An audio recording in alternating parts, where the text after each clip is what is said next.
सध्या भारतातून diesel car लुप्त होत आहेत. पण अशातच एक खूप इंटरेस्टिंग बातमी आलेली आहे, ती म्हणजे लवकरच आपल्याला टाटाची पंच ही डिझेलमध्ये पाहायला मिळू शकते. मित्रांनो, ही बातमी खरी आहे. कारण टाटाचे जे चीफ प्रोडक्ट मॅनेजर आहेत मोहन सावरकर, त्यांनी आताच एका ठिकाणी बोलताना असं सांगितलं आहे, की जर का कस्टमरने डिमांड केली तर आम्ही लवकरच टाटाची पंच ही डिझेलमध्ये देखील लॉन्च करू शकतो. आता सध्याची जी पंच होती तिच्यामध्ये जे पेट्रोल इंजिन होतं ते थोडंसं अंडर पॉवर फील होत होतं. त्यामुळे टाटाने आता त्याच्यामध्ये आपल्याला टर्बोचार्ज पेट्रोल इंजिन दिलेलं आहे. आणि त्याच वेळी मोहन सावरकर हे म्हटले आहेत, की जर का कस्टमरने डिमांड केली तर आम्ही लवकरच टाटा पंचमध्ये डिझेल इंजिन इंट्रोड्यूस करू.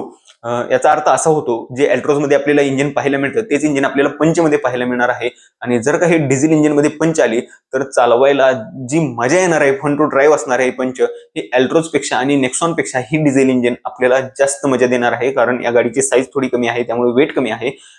त्यामुळे हे डिझेल इंजिन आपल्याला चालवायला खूप मजा येणार आहे. आणि या गाडीचं जे माझ्या अंदाजाने जे मायलेज असणार आहे, कारण जर का आपण नेक्सॉनकडे पाहिलं तर नेक्सॉनचं जे मायलेज आहे ते रिअल लाईफ मध्ये आपल्याला डिझेलमध्ये 22 ते 23 पाहायला मिळू शकतं. आणि अल्ट्रोजचं जे आहे ते 23 ते 24 पेक्षा जास्त मायलेज बरेच लोक घेत आहेत डिझेलमध्ये, अल्ट्रोजमध्ये. तर या गाडीमध्ये आपल्याला 27 ते 28 रिअल लाईफ मध्ये डिझेलमध्ये मायलेज पाहायला मिळू शकतं. आणि ही जी बातमी आहे मित्रांनो, कोणतीही गोष्ट कुठलाही असा एक चांगला अधिकारी किंवा मोठा अधिकारी असंच बोलत नसतो. पडद्यामागं काहीतरी शिजत असतं, त्यावेळेसच ह्या बातम्या ते बोलत असतात.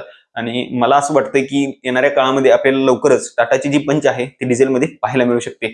तर ही माहिती तुम्हाला कशी वाटली आणि डिझेल पंच बद्दल तुमचं काय मत आहे हे कमेंट करून नक्की सांगा. तुम्हाला व्हिडिओ आवडला असल्यास व्हिडिओला लाईक आणि चॅनलला सबस्क्राईब करायला विसरू नका. कारण car related, automobile industry related आपण माहितीपूर्ण व्हिडिओ आपल्या चॅनलवरती पोस्ट करत असतो. त्यासाठी आत्ताच आपल्या चॅनलला सबस्क्राईब आणि फॉलो नक्की करा. धन्यवाद.